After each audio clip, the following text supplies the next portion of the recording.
Hello, everyone, and welcome to TFOL Talk, the podcast where we shine a light on awesome teen fans in the LEGO community doing amazing things, and maybe the occasional AFOL too.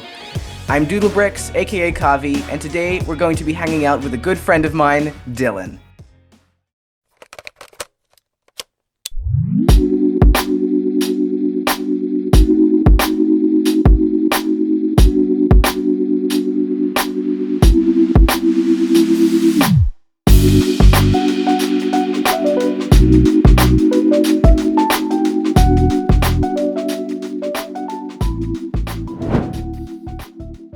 To give you some backstory, I've known Dylan since I was 6? We originally grew close over LEGO, and it's continued ever since. Anyways, welcome Dylan. It is great to have you on.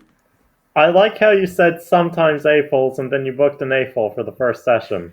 Look, you're just over the mark, so it still counts enough, all right? I was not aware that 21 was just over the mark of teen. I think that the majority of the law would like to have a word with you about that. It's close enough. Young AFOLs and teens, and also just other people, but mostly teens and young AFOLs. But mostly teens. Anyways, so how are you doing, man? Well, I'm very good. So, my first question is, who is Dylan? Who are you? Who is Dylan? Who is Dylan? I do Lego, all right? I do the Lego. You're doing the Lego. All right, that's pretty close enough. You're a lifelong Lego fan, basically. Yes, exactly. So we are going to just start with just a few questions just to know who you are. Because I know who you are, but everyone listening doesn't. So you already said how old you are, so we already got that. And what got you into Lego in the first place? Being able to build stuff. Here's what actually got me into Lego was the Power Miners team, because that was cool stuff. And then it just never ended. It just kept going, and then I started building my own, and now here we are. That is so cool. So you got into it through Power Miners. That is honestly, Yeah. I think, one of the best ways to get into it. Do you remember first seeing the Power Miners set, whichever was your first, and being like, I need that? So here's all right. So now we're getting into the long story. Here's the long story. Back in 2008 to 2007 to onwards, that was Lego was like the cool thing. Like now you have your Minecrafts and your Fortnites and whatever. Now it was Lego. So basically, wherever you went, you just had kids would be having Lego. So it was partially sort of like a peer group thing of like, well, everyone else has Lego, now I want it. And there was like Mars Mission and whatnot, and that was some kind of stuff that there was around, but I couldn't actually get it. I think I had like Creator, one of the Creator 3-in-1s, the Yellow Beach House. Was like the real first set, followed by I think this tiny Mars Mission set. But then Power Miners was the thing that really went, okay, well now I need this. The first Power Miners set was I think the Granite Grinder. That was the one where it was like, all right, now I need it, and then it just kept going. And going. So the Granite Grinder, yeah, man, that's the one with the that's like the big drill one, if I'm not mistaken, like the classic. No. The big drill one was the titanium command rig, which I never got. I remember. So my friend Abraham had that, and that was back in the day where I would go to his house sometimes, and the fact that he had it made enough for me not having it, so I could live vicariously through him or whatever. So yeah, the Titanium Commander was like the big flagship set of the theme. The Granite Grinder was, I think, the $10, $20 set at the time, which was still cool in itself. It had like this orange prong thing that had the automated function. Yes, the orange. Yeah. Okay. So I'll be throwing up a picture of that in there, but that is really cool. So it started with Power Miners, and then you just that just continued it. It was your first taste. And what was it about Power Miners that you enjoyed so much? So, It was well. So first of all, let's talk about Lego marketing back in the day. all right. Back then we had the website. No, listen, we're not going to talk about it right now. Yeah, no. Back then they had the Lego website, and that was everything you got your Lego on. There was no a Bricklink was like Bricklink was around for like around like 1 2 years. Brickset, I don't even know if Brickset was a thing, but Brickset was like in I think the precursor to Brickset was around. But anyway, everything back then just came from Lego. There was no Lego Leaks Instagram. There was nothing. You all got Yeah. all your stuff from Lego. So like what was it? Roughly around 2008 and like winter, I think there was a teaser at the end of the Lego Club magazine. Uh, and then there was on the Lego website there was a couple games uh, that were to tease power miners. So I played those and I liked them, and that was kind of what hooked me.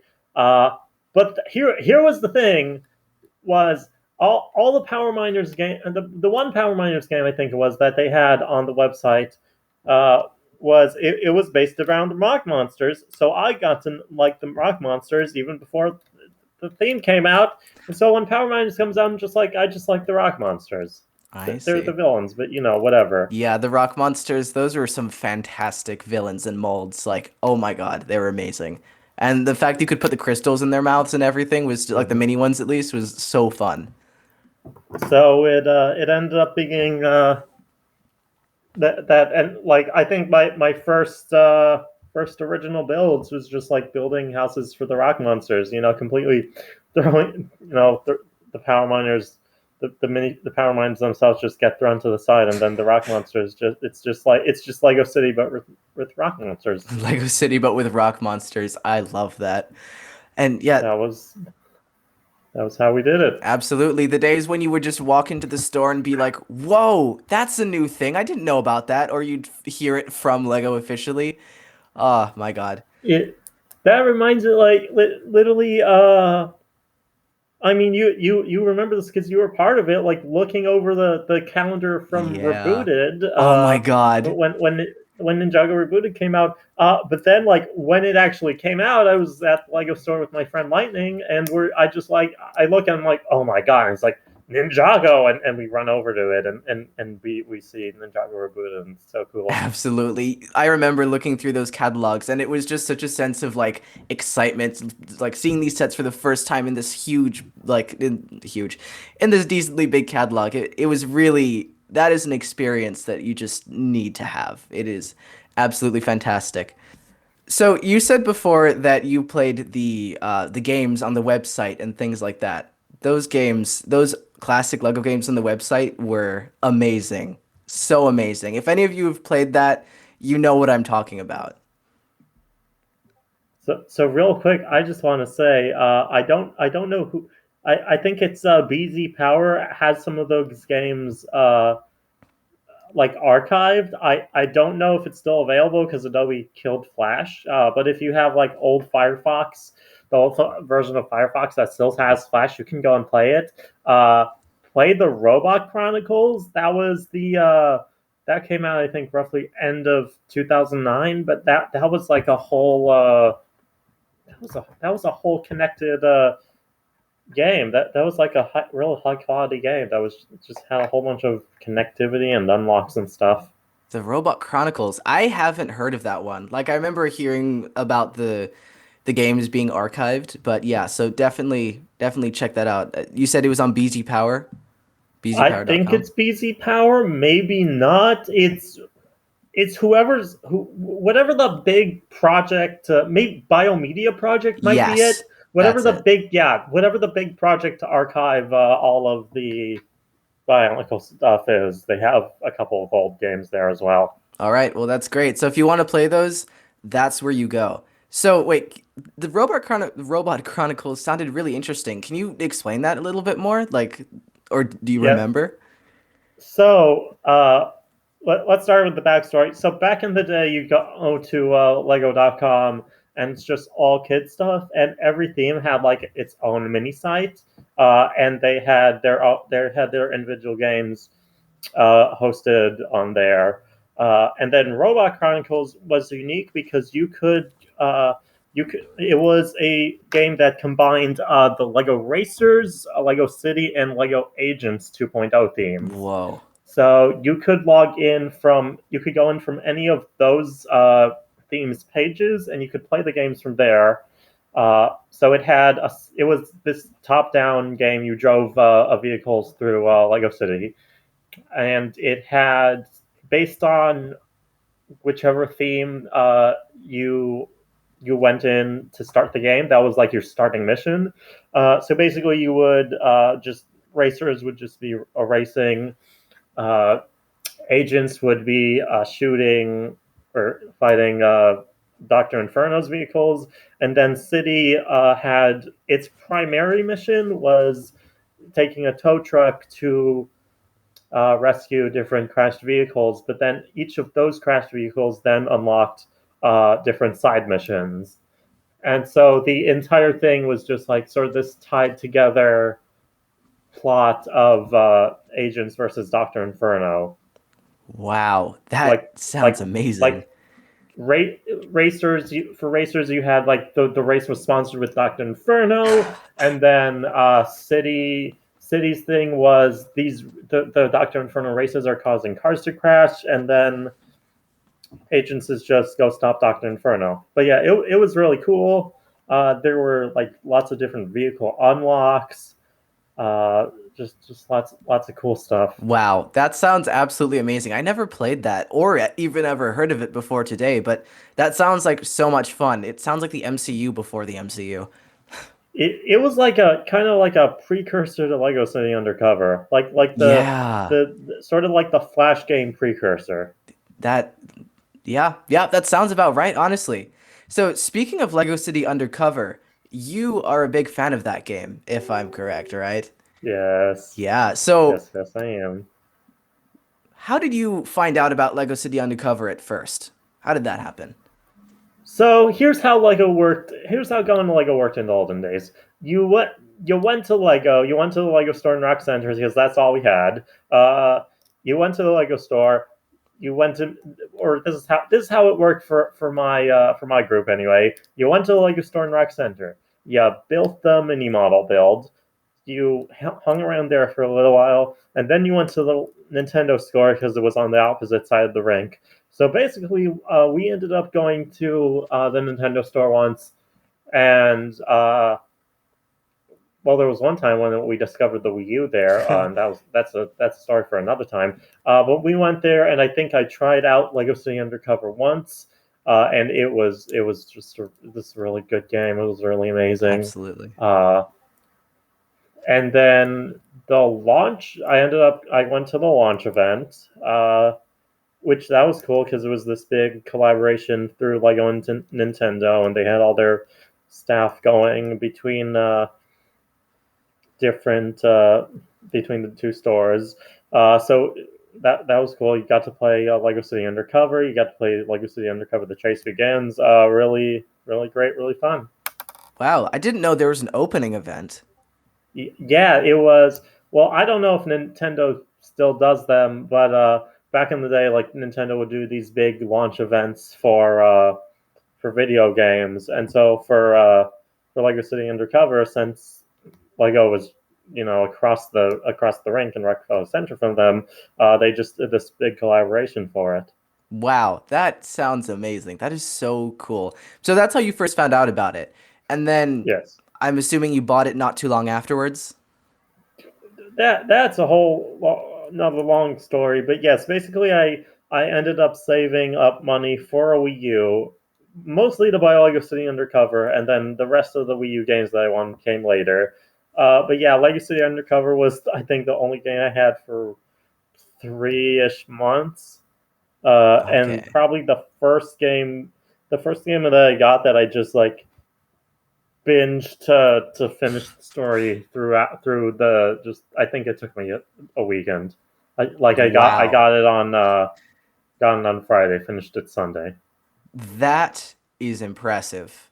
That is one impressive binge because I tried binging the game a while ago and I did not finish it, but that is very impressive. And you really had a thing for actually no, before I go about that, for anybody who doesn't know, what is Lego City Undercover about? Okay, so the first big thing it was Lego's first true open world game. They had Lego Batman 2, which was technically the first one, but Undercover was the first truly open world. So basically, it was this game where you played as police officer Chase McCain, and you had to go and stop your arch nemesis Rex Fury, who had just recently escaped from prison. Yeah. So very different from a lot of other Lego games in that, first of all, it was only single player at the time. The re-releases have added two player, standard with all Lego.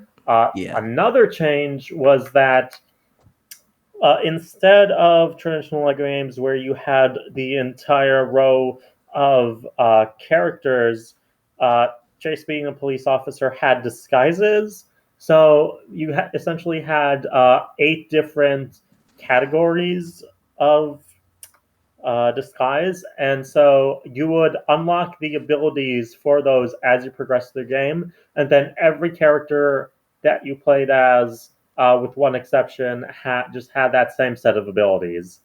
So like Okay. you go in as Chase as the police officer. You can be any other police officer that you unlock, and they and they have the same abilities. And the other unique thing was, instead of unlocking different characters, like different characters that had new abilities, you would just unlock the ability uh, for that disguise set.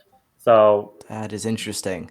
yeah, it kind of felt more like a little bit like a Zelda, a little bit like a Metroid game, sort of.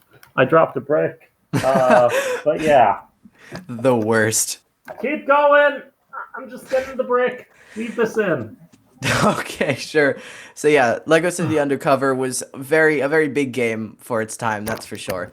And you Yes. compared it to a few games there. I've heard it compared to GTA. Like I've heard people say it's the Lego GTA essentially because you can like steal cars, go around in them, do all sorts of stuff like that.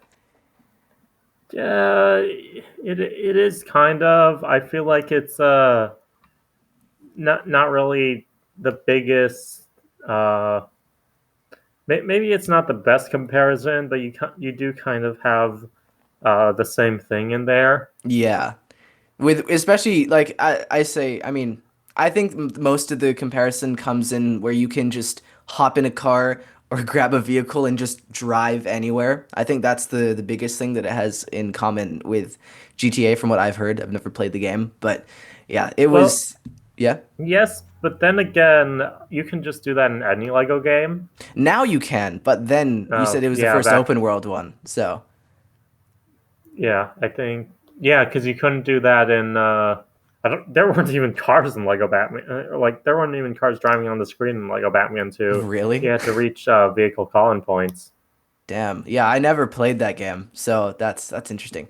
But yeah, that's really interesting to know.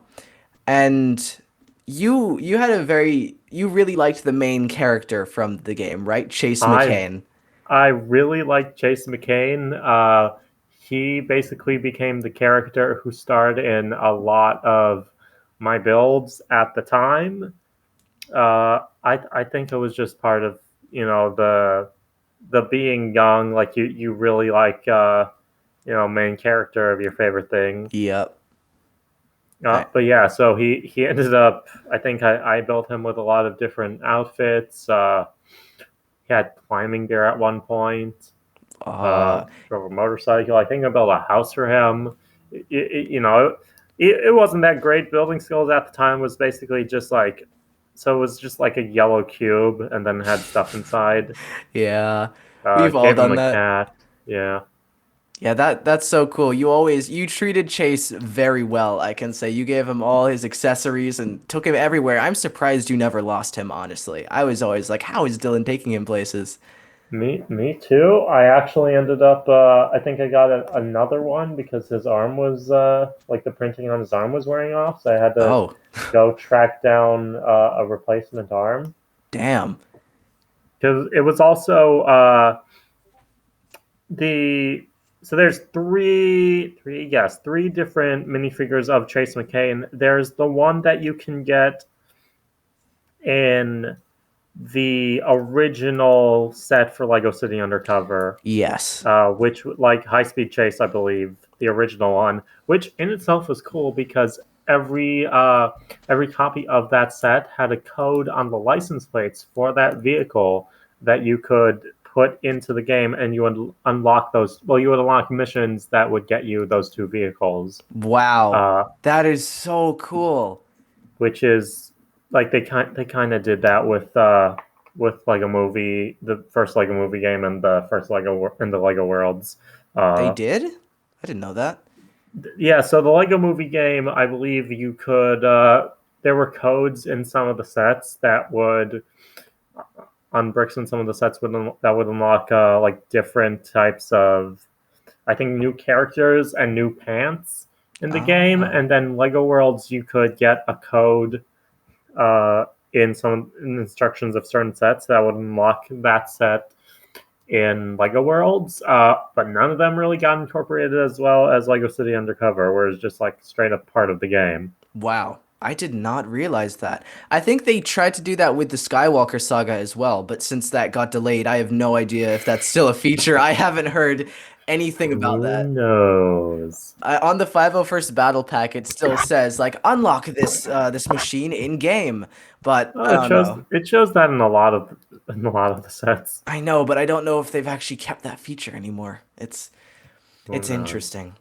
Yeah. But yeah, so the high speed chase had basically a regular elite police officer outfit with Chase's head, and then like the actual the actual like game accurate Chase McCain, you could only get with it was either you pre-ordered the game at most stores, it was the pre-order bonus for most stores, or they were also giving out during the Nintendo event.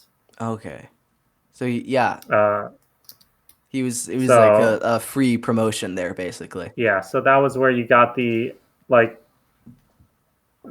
game accurate one. And then when they did like a second high speed chase to promote the release of the remakes, they did another Chase McCain there, which I think had the outfit that was like for the modern elite police. Oh, so they remade him then. They sort of, yeah. I think they, because at the time they were at like a new rotation of elite police characters, Okay. so they get when they made the new minifigure, they did him with the new outfit, and then in the remakes of the game he has the new outfit as well. Okay, that is good to know. That's very interesting. Man, that is so cool. So yeah, I ended up having to track down a second Chase McCain to replace the arm decal that was worn off. Yeah, I'm quite surprised he didn't come in more sets considering he was the main icon of the game. Honestly, I would have thought they would have put him in every other set, but nope. Yeah, I think the exclusivity thing was part of it, especially given that the one set he came in had the Lego City Undercover incorporation. I see. That's interesting. That's very cool. I feel like so I don't know, do you see Chase McCain like talked about that much anymore? Because I feel like no not many people really talk about him anymore. It feels like he's kind of faded into obscurity a bit. But whenever you say Lego City Undercover, people are like, "Oh yeah, Chase McCain. I love that game." Yeah, they definitely. I feel like they definitely know Lego City Undercover more than Chase McCain. Yeah. Uh, also now we have Lego City Adventures, the TV show. So True. And we that's kind of have who everybody knows now. yeah, and we have Duke Detain, whose name funnily enough rhymes with Chase McCain. Hmm. Yes, Duke Detain. I have a feeling that was not an accident. I mean, I have no strong thoughts about Lego City Undercover. I've seen it. It's not a bad show. Like Uh, Lego City or no, Adventures. that Lego City Adventures. Yeah, I've seen it. It's not a bad show.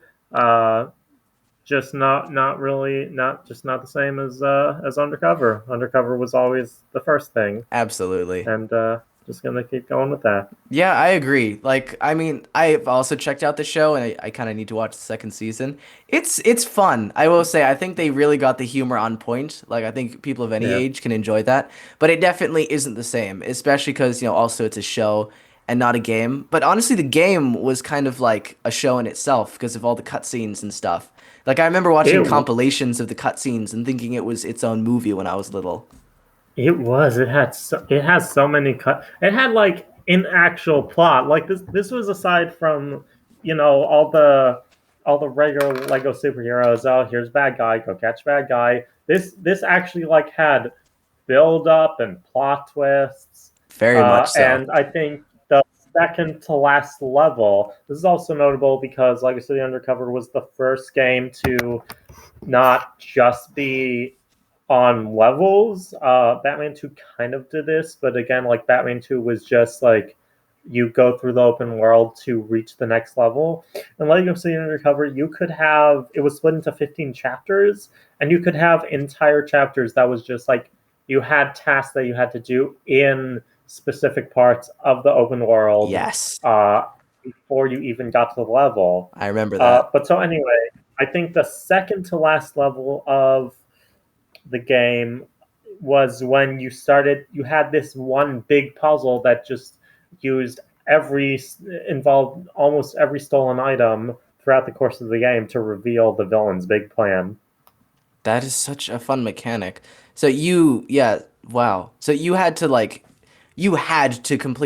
get all the other stolen items before getting to that phase. Otherwise, you just couldn't do it. No, it wasn't even that. It was okay. I don't think this is that spoilery given the title of the game. So Yeah, for if you part of care that much, maybe minor spoiler warning, but I don't think anyone minds. Yeah, just put up here's when spoilers end or whatever. As part of the game, you go as part of the game you end up infiltrating a villain's gang, right? Like villain gangs, and you have to do some theft for them to gain their trust and find out what's going on. So, like the puzzle at the very end, you go to the true villain's lair and you basically do this puzzle where it's like one of them is one of the things you steal is this big diamond, so you have to use the diamond to like reflect light. And then you're like, oh Oh, yeah, here's all the stolen stuff. Here's what it's being used for. that is so much And fun. then Those games were so creative. yeah. Other fun fact, because I'm a big nerd about this, the music for the first level actually has like foreshadowing for where you go for the final level. It does? Oh my It God. does. It has. I don't want to spoil it too much, but it has like in part of that music, it has the same recurring. It has the like the theme that's becomes like it has a snippet of the music that is like the theme for the area of the final level, which you can also hear in a different area that foreshadows it. That is amazing. That they did so good with those games back then. It Like, was so man, good, yeah. that's really sounding like a Marvel movie, honestly. Like the whole foreshadowing thing at the beginning, like it's crazy. It was good. And then of course, you if you want this the game is all about going back to Lego City Undercover or going back to Lego City. Uh, I think it's been 3 years. I think it's been 3 years since Rex Fury was captured, and then due to an incident, Chase had got shipped off to Brick Country, and now because Rex Fury is out again, uh, they're getting him. They called Chase back in. If you want to see the story of how Rex Fury was originally captured, you can play Lego City Undercover: The Chase Begins on the 3DS, which is it being a 3DS game, they obviously deportabilized it, or like they shrunk everything down a little bit. But it's still pretty cool, especially given that this Chase Begins is set up at the time that Lego City is still being built. Yeah. So like you can go and see like the behind the police station is like the train tracks behind the police station are still being built and everything, Wow. and all sorts of stuff there. And you get to find out what originally happened, how Rick's Fury was captured. Wow. That is so much fun. Yeah.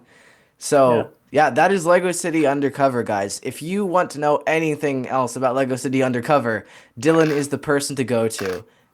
Are we doing put in the comments? Do I get to come back? Am I guest starring for a second You episode? can absolutely come back. If you Uh, have any uh, other uh. questions, put them in the comments, and I'm sure Dylan would be happy to answer them. Right, now we get questions. All right, what's the next thing? Okay, so here's actually a quick little segment before we go on to the next topic.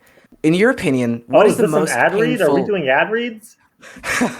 Yes, we're doing an ad read. Hello, everybody. This episode is sponsored by us, me, myself, and I. This episode of TFOL Talk is sponsored by TFOL Talk. No, it's sponsored by Doodle Bricks. Actually, that's who it's sponsored by. I actually up until today, I thought this was called Talking Bricks What? Why? for some Why did reason. you think that? I don't know. All right. Talking bricks. Is that a thing? I don't know. I haven't seen anything called that. But I don't know. maybe that can be a segment on here. Trademarked. Talking bricks. Got that one. So, All right. in your opinion, what is the most painful Lego piece to step on?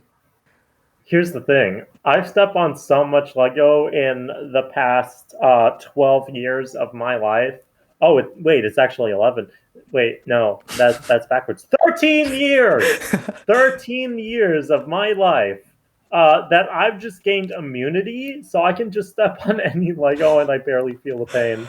I feel that honestly. Like I know, a lot of people say it's like hell. I don't really feel that as well. I'm decently immune to it. I feel like I could break the world record for longest Lego walk. I feel like I could. One day maybe. And you definitely. But yeah, I Yeah. I absolutely get that. Okay, so another quick question just about you. Have you ever had a dark Yes. age? And Do also, I just for anyone who have. may not know, a dark age is the term in the Lego community that refers to when you've been into Lego and then you get out of it because you think it's either like not cool or nerdy or something like that. And then yeah, that's called a dark age. Just if anyone didn't know, but I'm sure most of you did. Not really, because there was periods of time when I didn't build. I was still looking into Lego stuff. Like I didn't build, but I still looked at it. Yeah, not really. Did not really have a dark age. All right, that is so awesome. And yeah, I feel you. I think I'm the same as well.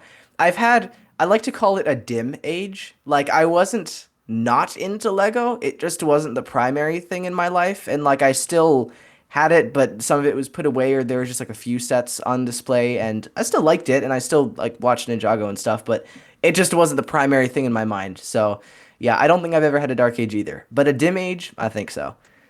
I mean, if you want to get technical, I suppose I had like a dark age of building custom stuff because like I finished one big build that was just took a long time. It wasn't like it took years to build it, but I had to wait until being I had to save up money to be able to buy pieces for that. So I finished that, and it was kind of just like, well, what do I do? This is my ultimate creation. Now what? So I kind of just built like smaller sets, bought sets, and built those for a little while. But so like that would be the closest thing. But I was still into Lego. Yeah, yeah, yeah. Absolutely. You just didn't build as much. Yeah. That's But now I'm sort of now I'm building custom stuff again. But I'm going I guess sort of more outside of minifigure scale. Now that I've built like my ultimate creation of minifigure scale, Yeah. and going into like I think I have a build with the Mario stuff going on. I'm gonna make a build in the Minecraft design, trying to do a couple architecture builds, and then also some remakes of builds of all builds that I did when I was younger. That is so fun, like legacy sets of your own builds. That is such a fun Yeah. idea. And yeah, you have built a very ultimate minifigure scale creation. So yeah, I think Yes. we'll get into that soon. But yeah, I feel that for sure. And like it's cool that you're branching out more into different types of building styles besides just minifigure scale, because it really helps, I guess, widen your expertise, I guess you could say. Yeah, especially now that we have icons or adults welcome or whatever they're calling it these days, the entire range of like 18 plus stuff that goes more into really like fancy building techniques. Like I'm looking over at the tall neck and that just has all sorts of little detail and stuff. So building that kind of helps, like kind of helped me to learn like all the, how to do all the intricate stuff. So really rebuilding those old builds, but with like all the intricate details is going to be cool. Absolutely. It's the adults welcome line I think is really great. They are leaning very heavily into it right now though. I know some people do have a bit of a problem with that because they're releasing so many expensive sets all at once, but I feel like they're finding their balance with it, you know? Like Yeah. Well, here's the other thing that's striking now is that any other set, any other theme, the age rating is uh, the age rating reflects the like build difficulty.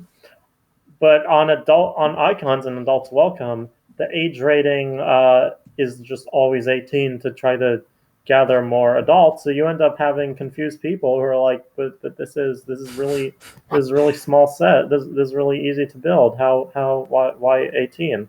yeah, Can't I get my kid exactly. this? I do know, like, I know most people ignore that, but I have heard of some people who, like, I've heard of some kids who genuinely weren't allowed to buy sets that were above their age range. So I think there was, like, a kid that I heard of who was, like, 7 years old. I mean, I don't remember who the person was, but I heard a story about this kid who was, like, I don't know, 7. And he wanted to get a set that was, like, 10 plus, maybe, and his parents wouldn't let him. And I find that so crazy. I never thought anybody actually, like cared about the age range, but it does seem to have an effect, and I think it's working with the 18 plus stuff for sure. I Yeah. find it so funny. Like, imagine if they like ID'd you for buying the 18 plus sets. Like, no, you can't do that. I'm sorry. You need Their like recommendations. The age rating is the recommendation. It's like the average minimum to build to. It's like the average minimum age to be able to build a set. Really, the only thing you need to worry about is 4 plus. yeah. If you got the 4 plus, there's the kid. The 3 year olds are gonna eat the bricks. Don't let them eat the bricks. Don't eat Lego bricks, kids. It's not healthy. Don't do it. I was gonna say though, I mean to quote Lord Business from the Lego movie, the age on the box is a suggestion. Wait, that wasn't it. It's a It's a suggestion. suggestion, No, exactly. it It's that's the suggested ages or whatever. yeah, that is so great.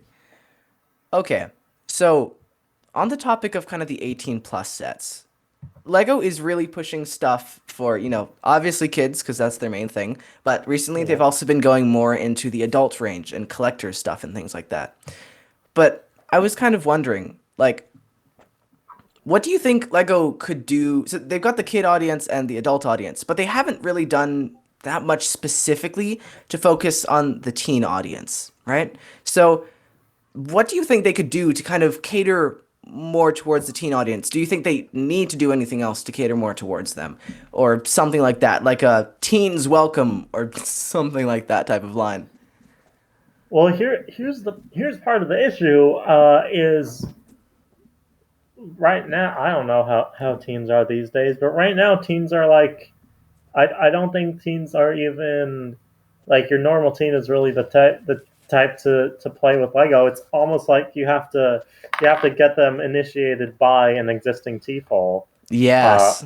Because everybody these days is on school and success and fight injustice and maybe that's an excessive way of saying it, like bringing about the change in the world and activism Yeah. and things like that they're not really uh, into Lego that much. Uh, well, that's on like the teen side. So not really think they should change. I think part of it is that you go into the Lego store and anything that's going to be like 13 plus, 13 to 18, or actually 13 to 17, yeah. With the exception of a couple, like I think the NES might be 16 plus. A couple of the larger adults welcome sets are 16 plus. Most of the teen age rated sets are just Technic. And it's not like actual Lego. That's interesting.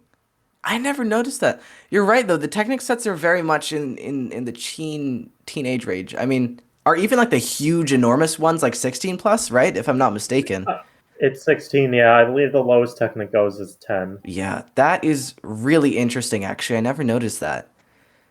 And I know Technic isn't, I mean, I guess it is actually, I guess, geared more towards teens, but it is also geared towards adults because we know all the technical stuff. So that's Yeah. interesting though. But you'd think that they do a little bit more besides Technic because I know most people aren't fans of Technic. Like it has its audience, but besides that audience, I think people will dabble in it a bit. But Yeah, I mean, well, Ninjago, I feel like is might be kind of good for teens. That's like the more mature-ish feeling theme. I want to be clear here. Don't bring back the screaming teens on the Ninjago no, marketing. no, no. Don't get those Da, da, screaming da. teens off the box. Don't listen to this man. Bring back the screaming teens. That was iconic. Keep the screaming teens off of the box. Well, here's the thing. What in 2011, the screaming teens were screaming kids. They Then were. we all grew up, and now they're screaming teens. Yeah, and now they're non-existent. They didn't go into adulthood. They just disappeared after being teens. They just Yeah. poofed. Uh, But I was gonna say, yeah, like the screaming teens were so iconic, and yeah, I don't, I guess I don't know why they went, but I mean, like this wasn't a Ninjago screaming teen, but oh right, so like for anybody who also doesn't know who maybe isn't too into Ninjago, oh, we talking about screaming kid? we're talking about well, yeah, Win Kid, but we'll get into that in 1 second. Win kid. So before we get into Wind Kid, I almost said Wind Kid. Win Kid. If you don't know, Ninjago back in its earlier days and up to like 2018, you said, right? I Had think, yeah. on their marketing, I'm sure if you've seen a Ninjago set from this time, you've probably seen a teenager that is screaming like, yeah, with like there's the spinners or the spinjitzu things, all the different versions, the air jitsu.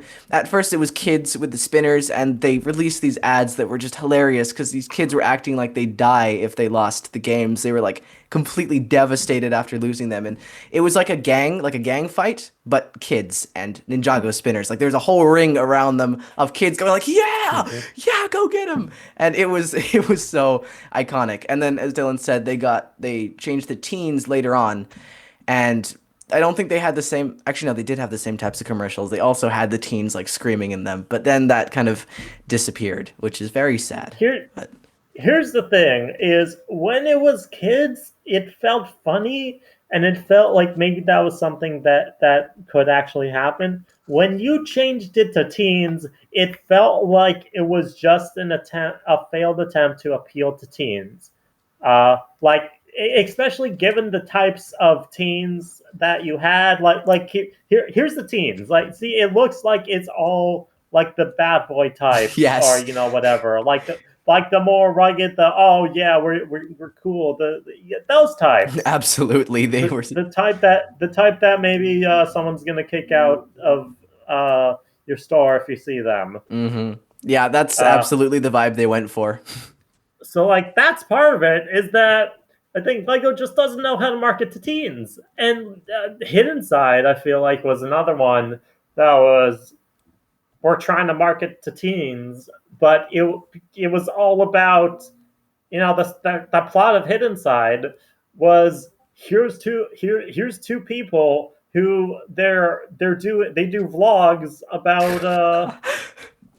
about catching ghosts. And part of the plot of, I think, the finale special of Hidden Side was, the main characters are trying to get with the cool popular people in the school, and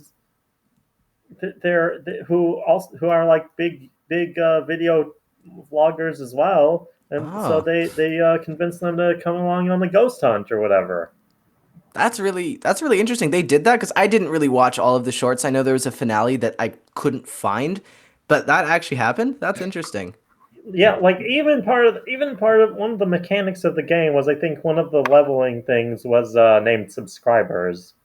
Uh, Oh my God. so it felt like Lego took uh, like high school sitcoms from the '80s, and then they tried to do that.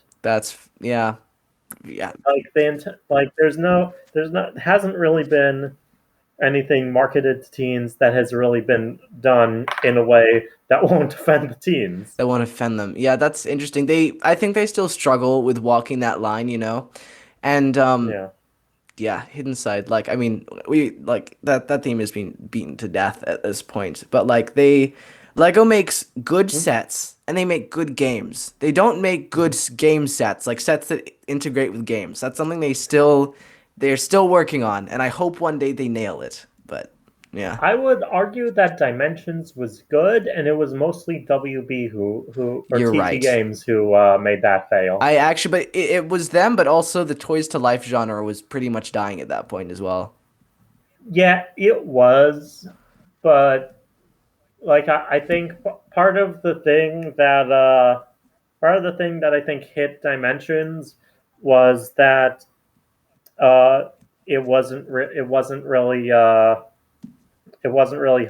high quality when you got to certain points of it. Really? It had a lot of bugs, uh, Yes. and it had a lot of different like conflicting information near the start, uh, and it being a thing that came out every, like, new waves of Lego Dimensions came out every two months. There wasn't really that much time to for anyone to QA test it in TT Games, because it was just like 2 months, 2 months, 2 months. Or even like the way it was produced is, you look at some interviews. There's some interviews of, like, the head developers of Lego Dimensions being like, "Yeah, Beetlejuice comes out in 4 months. We don't have that minifigure yet. He's not programmed in the game." Yeah, it was not handled very well. It seems like they very much oversaturated the market right at the beginning. Like there is way too many choices, and also the fact that the packs themselves were very expensive, if I'm not mistaken. Yeah, there were other things in that, like the fact that I think the calculations was to 100%, like I mentioned, you need to spend $600, So, and excuse me, what? that $700. I actually still have the spreadsheet that was made on the Lego Dimensions subreddit. That's like that takes all your it takes all the packs that you have, and it calculates which packs you have left to get all the abilities to do your minifig to 100% the game, and then it would spit out what you still needed and how much that would cost. I think Wow. like the I like from starter pack to just get like the perfect setup, like no overlapping abilities or any of that, was like $700. That is that is absolutely insane. I did not know that. And that's just like the specific characters that you needed to get, because obviously, like, you get Yeah. you get a ninja, and besides the elemental ability, those ninja are like you get some jitsu. That's all. That's all you have. Sure, yeah. I mean, couldn't you like upgrade abilities with characters or something like that? You could upgrade the vehicle. There was a whole rebuild aspect, but that Yes. almost never unlocked. I believe. Well, the vehicle builds themselves. Those didn't really. Those had like different abilities when you rebuilt the vehicles, but that was predetermined when you bought the set. So there Yeah. was no way to like unlock for your character ice abilities or whatnot. Yeah. It was an interesting run. How long did it last again? I It believe started it in lasted 2 years. It was supposed to. It was that's supposed to all. go 3 years or more, but it only lasted two. Oh man, I didn't realize it went that fast. Yeah. Look, it's still cool. I would still play it. I feel like I would still play it Absolutely. sometimes. Being able to run around Ninjago, which was still like sort of truncated, sort of shrunken, but being able to go around Ninjago and Chima and a couple of the other Lego worlds, Lego City Undercover actually had a shrunken version of that as well. Yeah. Which actually some quests sort of continued the original plot, the plot from where Lego City Undercover left off, so that was cool.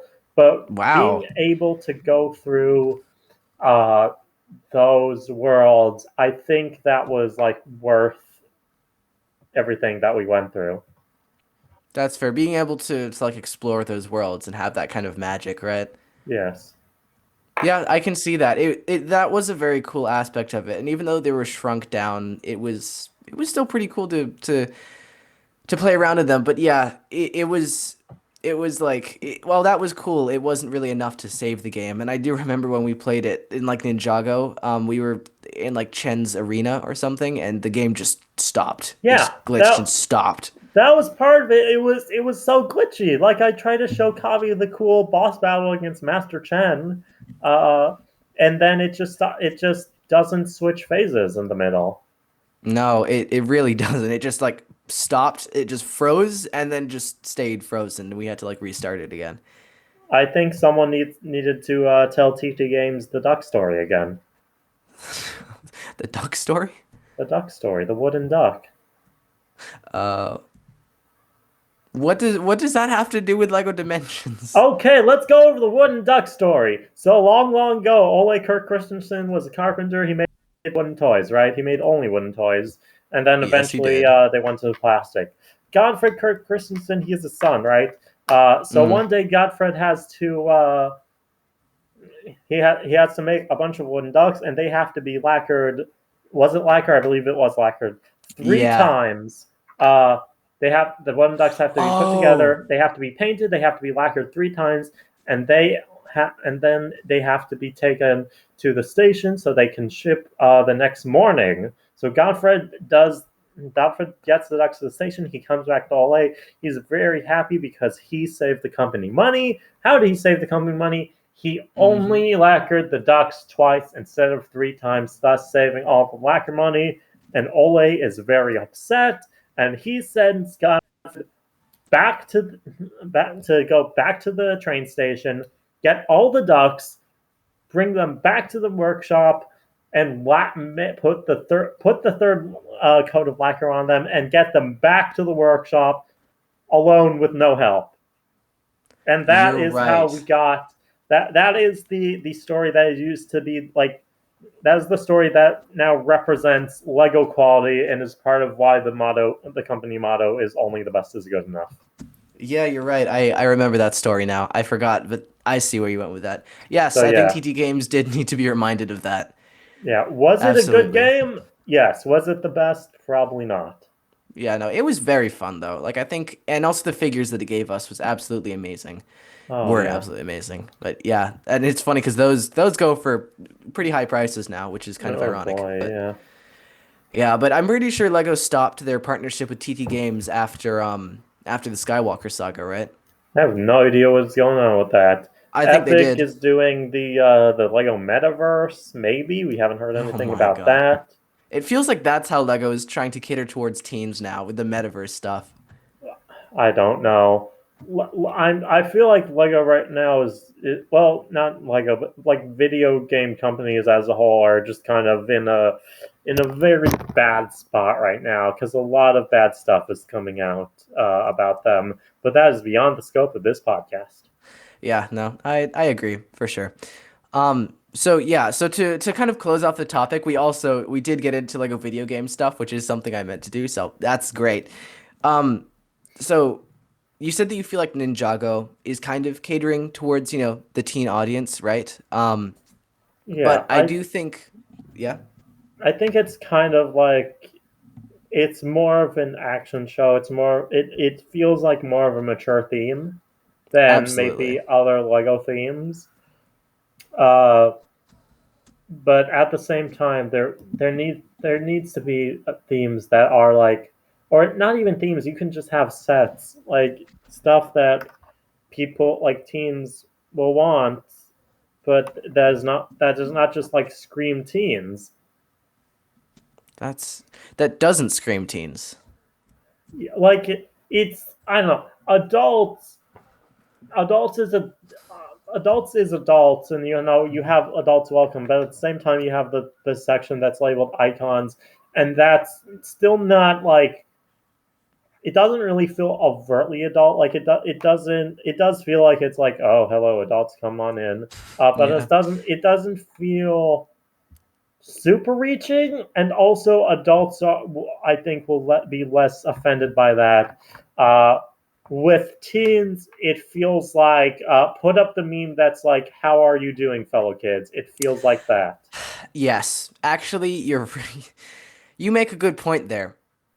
Yeah, it does feel like whenever companies try to cater towards teens like that, they tend to fail. Like when they try and reference meme culture and things like that, it's often not received too well.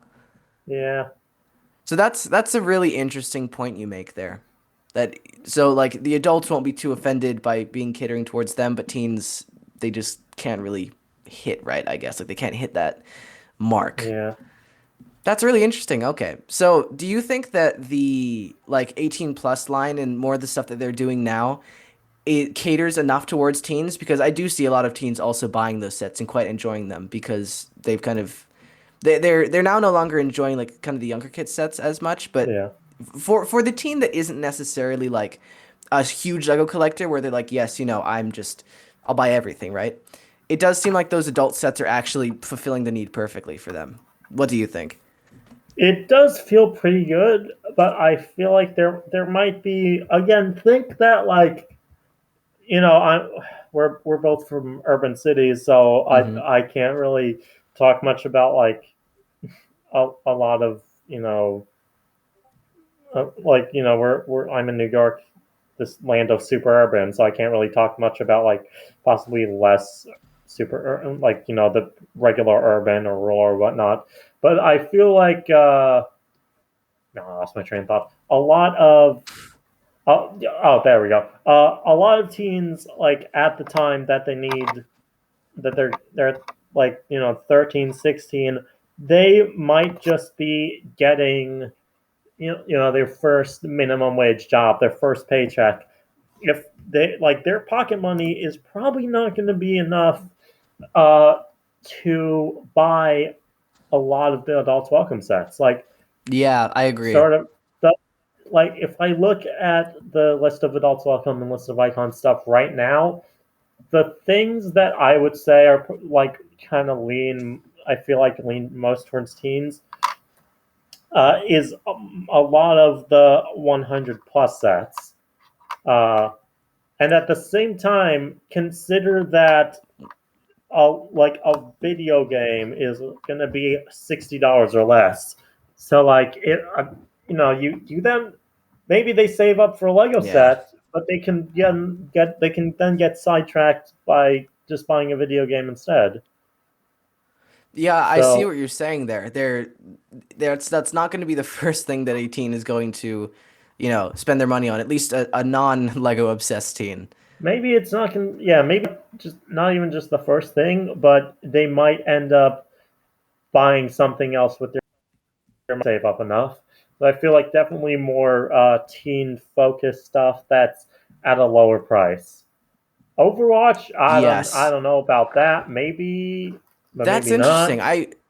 I feel like Overwatch actually really hit the mark for what they can do.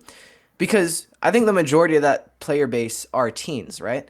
And I I think, think so. if Yeah. Lego is yeah, if Lego is so set on doing video game stuff, why not just make more video game sets, no? Because then that way they're still kind of like getting into that field, but they're not making actual video games that, teens parents won't want them spending a lot of time on. But the teens can still look at that and be like, "Hey, I play that game. I like that."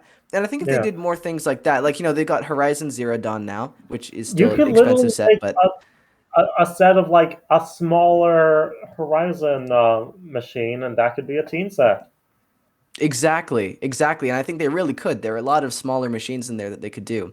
And not Yeah. only video game stuff, I mean, once again, that is just a handful, not a handful, a lot of people. But of course, there are a lot of teens that aren't into that stuff. For those teens, that's still, you're not going to capture everyone. But I think at least to start, the video game stuff could be very good. And more things that are more relevant in pop culture right now at a more affordable price point, but still done well, you know? Yeah. But at the Like same the, time, I do think Lego still needs a teen centered original theme because even yes. right now, they're basically just using other companies' abilities to figure out what teens like, and they're just bringing that in. They really are. I really agree with what you say there. It does really feel like they need a original theme that does cater towards teens because while Ninjago and Monkey Kid even do have quite mature themes and are enjoyable for kids and teenagers, I think at a glance they seem quite kiddie still, you Yeah. know? And especially Monkey Kid maybe a bit less so because it hasn't been around for as long, but with Ninjago, if somebody hasn't really been into it and they look at it, they could be like, I don't know, it looks kind of kiddie. And that's kind of one of the things that you have to get into to then realize, oh, wait, whoa, what happened there? Like, Like, Marvel and Star Wars probably sets popular with teens, but then again, that's Marvel and Star Wars. They're already doing most of the work. You need a Lego theme. You need Lego to do the work. exactly. I think if they can take the things that have worked from their original themes and kind of like take inspiration from the licensed stuff and put that into an original theme and market it well and not make it cheesy or cringy, then that would be pretty good. Maybe, get some more actual teens in to judge the marketing itself. But yeah, I think that Yeah. would be pretty good. To close this episode off, Dylan, I wanted to know, do you have any advice for TFOLs? From your experience, either from your experience of being a teen fan or looking back, do you have any advice? Any advice for TFOLs? If you want to if you want to keep building, details are always good. This is a very open-ended question, so I don't really know Very. what much to say. Uh, just because your friends may think Lego's not cool doesn't mean it's not cool. There we go. There's a quote there's a solid quote from a popular D&D podcast that I think someone that I think goes like creepy ain't a crime, neither is D&D, and that might be a big thing to like sort of goes the same with Lego is it's okay to like Lego even if you're Creepy ain't a crime. and neither is D&D. Okay, that's pretty cool. To clarify, liking Lego is not creepy. It is totally normal. But Yes. that general But you thing, can like Lego and D&D now that we got Lego ideas. exactly, because the Lego Ideas D&D thing, man, they did a kind of a contest for a Lego D&D set to celebrate the 50th anniversary, which is in 2024. So I and many other people are very excited about that. Let's So see what yeah, happens with this. Maybe this will be the thing that gets teens yes. into the Lego. Honestly, ideas and especially Dungeons and Dragons. I think if they do that well, like they also it seems like they might make it into a theme just by some of the wording, but yeah, absolutely. I think if they do that well, that is what's going to get a lot of people. So But yeah, also as Dylan at the same time, you still need the original Lego theme because you like bring people in with the license stuff and then have the original Lego theme. But at the same time, I feel like some of the stuff that's on World Builder that's being like featured Yes. is really might actually have some of that stuff. I'll leave. I don't remember if I don't know if I'm getting this name right. Sunlighters is one of the worlds that I think is currently on like the Lego World Builder, one of their showcases, their comic thing, and it's all about like a world after like global warming overtook the lands, and like it's all Hmm. this post-apocalyptic stuff. I think that might be a great go for like a Team Lego theme. Because first off, it goes around the big climate change thing that a lot of people care about, and second, it's more mature, but it can work for. I feel like that theme specifically can work for all the ages because we Exactly, know because you Lego Movie have 2 is yeah post-apocalyptic. post-apocalyptic, but it's also like not the super flashy vehicles and stuff. Yeah. Yeah, that seems like good. Lego World Builder. I think that can be all that original Lego themes and all that stuff can be a whole nother episode in and of itself. Wink wink. So yeah, absolutely. I very much agree. And another really amazing world builder project is Lego Clash. Shout out to Lego Clash. I love that thing. Go support it. It is amazing. It is the most Lego theme like almost ever, I feel like. But yeah, I think those the Dungeons and Dragons thing as well, and a lot of world builder projects are are pretty good bets for getting more teens into it, into Yeah. Lego in general, or just catering to all to already established TFOLs as well. Yeah, I think we've yet to see the first Lego World Builder actual set, right? What's the next? What's the first one? Is it Holiday Heroes? Is the first one that was That fully? was the first one. It was, but the Anyway, first world builder thing that's been published is well, I don't know if the Holiday Heroes thing has been, but it was the Ninjago Legacy short, the right. Time Twins one. The But yeah, we've seen videos and shorts, but we haven't seen actual product. Is what I'm saying. no, we haven't, and I'm very excited for that though. Very All excited. right, we'll see how that turns out. So yeah, absolutely. And I will put as many links for this stuff that we've talked about as I can find in the description too. So you can click that to you can check there to see some of the stuff we've been talking about. So yeah, I think we've reached the end now. So thank you so much for coming on, Dylan. It was great having you. Before we end the episode, do you have any social medias or other things like that that you'd like to plug? Anything that you're Nope. working on, Wherever you stuff gonna like don't that? go try looking for me because you can't find me.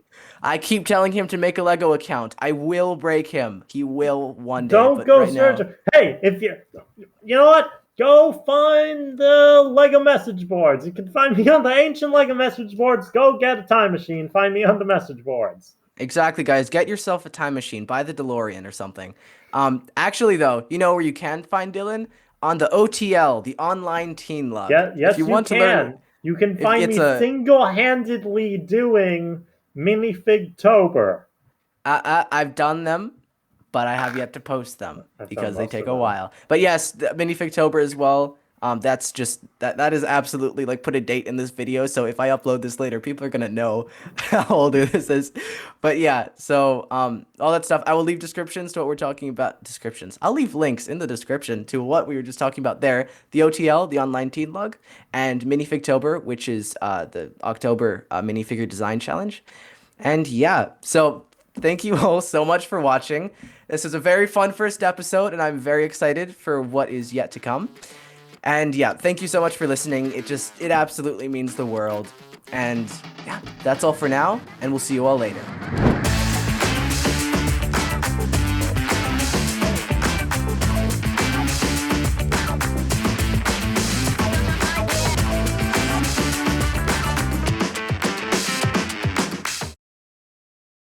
Is that how you do the outro? Where's like the hey, thanks for listening to Talking Bricks. Make sure to like, comment, and subscribe. Follow us on Spotify and YouTube Music and Apple Podcasts and Amazon Podcasts. Uh, Tune in next week I don't want when to be Kavi annoying. realizes that he has to release an episode once a week now. Shut See you up. next I have time on so Talking many Bricks. guests lined up. Anyways, yeah, no, that stuff I'm saving it for later. But yeah, you can find us on YouTube right now and hopefully other platforms soon.